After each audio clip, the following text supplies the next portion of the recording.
আজ মাংস পুড়িয়ে ভাত খারাম, খুব দারুণ লাগলো। মাংসটা এখন মশলা মাখাচ্ছি, দেখো। এই দেখো টমেটো আলু সব দিচ্ছি এর ভিতরে, কলা পাতাতে ভাজ করছি এটা।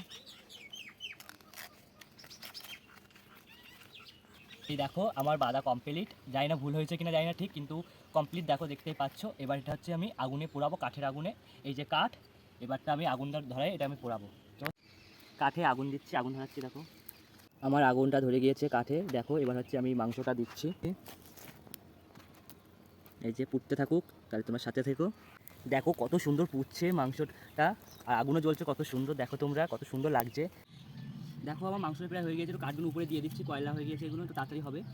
দেখো গাইস হয়ে গিয়েছি প্রায় 1 ঘন্টা পর, এবার খাবো কেমন লাগে, ঠিক আছে। দেখো মাংসটা পুড়ে গিয়েছে, কত সুন্দর নরম হয়েছে, এখন খাবো। এবার খাবো এটা, দেখো এই যে লেবু দিচ্ছি, পেঁয়াজ আছে, টমেটো আছে, এবার খাচ্ছি। দেখো খুব সুন্দর হয়েছে, তোমরাও খেতে পারো।